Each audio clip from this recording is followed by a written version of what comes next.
The air hung heavy, thick with the smell of varnish and hushed whispers. Light glinted off gilded frames, each one a window into another world. I wandered through the gallery, footsteps echoing on the polished floor. It was a collection of forgotten masters, their names lost to time. Then I saw it. The painting was tucked away in a corner, almost hidden in shadow. It drew me in, a moth to a flickering flame. The canvas was dark, the colours muted with age. Yet the image was startlingly clear. It was a portrait, a young woman with eyes that seemed to follow me, her face, my face. It was unsettling, this echo of myself from a forgotten age. The woman in the painting wore a dress I had dreamt of, a deep emerald green that shimmered in the lamplight. Her hair was braided with the same care I took with my own, a single white ribbon woven through the strands. And her eyes.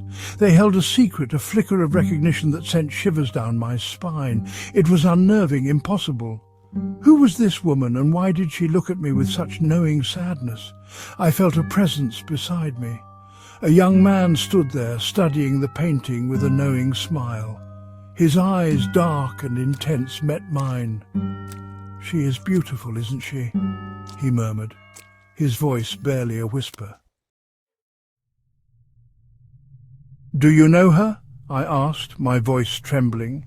It was absurd, I knew. The painting was centuries old, the artist long dead.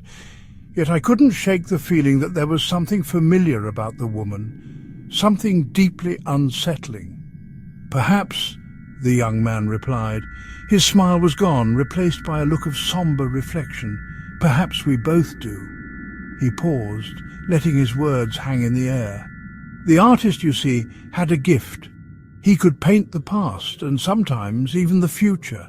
His words were like stones dropped into still water, the ripples spreading outward, disturbing the calm surface of my reality. "What do you mean?" I asked, my voice barely a whisper. The young man leaned closer, his voice a low murmur in my ear. "The woman in the painting, she is you, or rather a reflection of you, a life lived long ago, perhaps forgotten but never truly gone."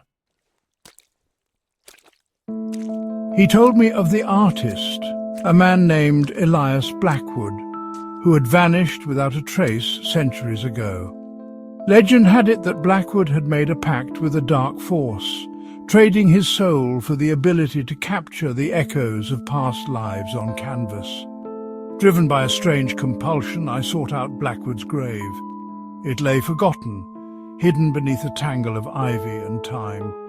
The inscription on the weathered headstone sent a chill down my spine. Elias Blackwood, 1799 to 1857. Dates: the woman in the painting, my own reflection staring back at me from a forgotten life. It was too much to be a coincidence.